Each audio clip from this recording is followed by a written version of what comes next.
famille. Ne jamais oublier d'où on vient. Pour vous. Merci, Charlène.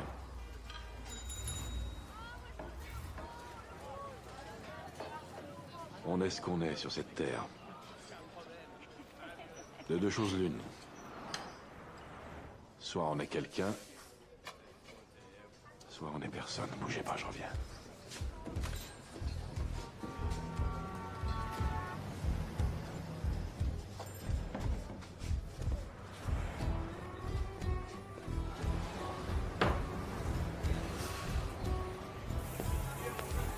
Tu me sers bien, d'accord? Sinon je repasse et je m'occupe de ton cas. Tango. T'amuses plus à ça. Oui, monsieur, d'accord, y a pas de problème, pas la peine de repasser.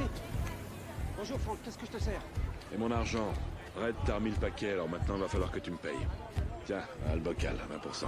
Le bocal. Ah oui? Allez, fous le camp, Franck. Oh, qu'est-ce que tu me sors là? Qu'est-ce que tu vas faire, Franck? Hein? Dis-moi. Tu vas me plomber? Devant tout le monde? Hein? Vas-y!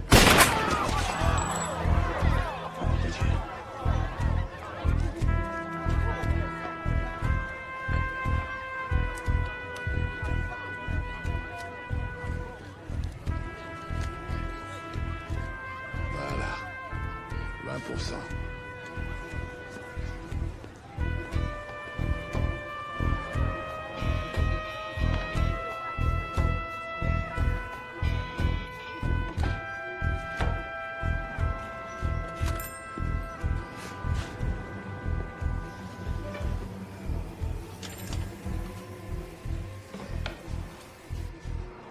Bon, alors qu'est-ce qu'on disait? Eh Franck, ces putains de junkies tous autant qu'ils sont. Mais vos confrères, les industriels du lait, Franck, est-ce que vous pensez à eux, hein?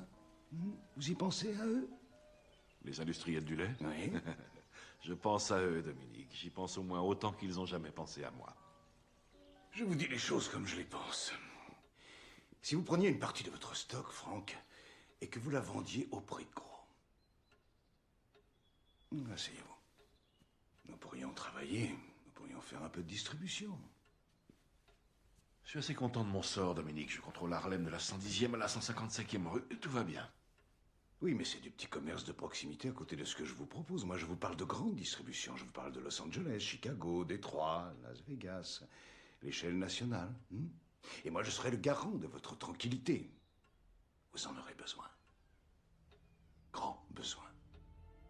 Je me demande quelle idée vous vous faites de moi, Franck. Je suis un homme de la Renaissance, moi. Je veux dire que la plupart des gens avec qui je travaille au quotidien ne sont pas des gens très éclairés, vous savez. Vous leur parlez des droits civiques, ils ne connaissent pas, ils ne connaissent rien. Ils ne sont pas ouverts au changement. Pas de la façon dont les choses se font et de qui les fait. Si je leur explique, il n'y aura plus de malentendus. C'est ce que je voulais dire, hein, quand je parlais de votre tranquillité. Ami, je serai le garant de ta tranquillité. C'est ce que tu m'as dit, Dominique. Le garant de ta tranquillité. Comme tranquillité, on a vu mieux. Hein? Et ils ont essayé de tuer ma femme! Qui a fait ça? Hein? C'est peut-être des gens à toi? Je ne sais pas encore. Tu sais pas? Non. Je sais pas. Alors, dans ces conditions, je me demande si je ne vais pas lâcher quelques centaines de tueurs dans les rues et liquider un maximum de gens pour mettre un peu d'ordre. Ce doit être un junkie, Franck, ou un concurrent. Ou une petite frappe qui a voulu se faire un nom. Hein? Ou quelqu'un que tu as oublié d'arroser. Quelqu'un que tu as offensé sans t'en rendre compte. Quelqu'un que tu as mis sur la touche, tellement ta réussite a été fulgurante. La réussite, ça génère des inimitiés, Franck, ça crée des ennemis. Ton succès se retourne contre toi. Qu'est-ce que tu vas faire? Tuer ton succès? Tu préférerais ne pas avoir réussi? Ce n'est pas compliqué. Ou on réussit et on se fait des ennemis. Ou bien on loupe son coup et on se fait quelques amis. C'est une question de choix.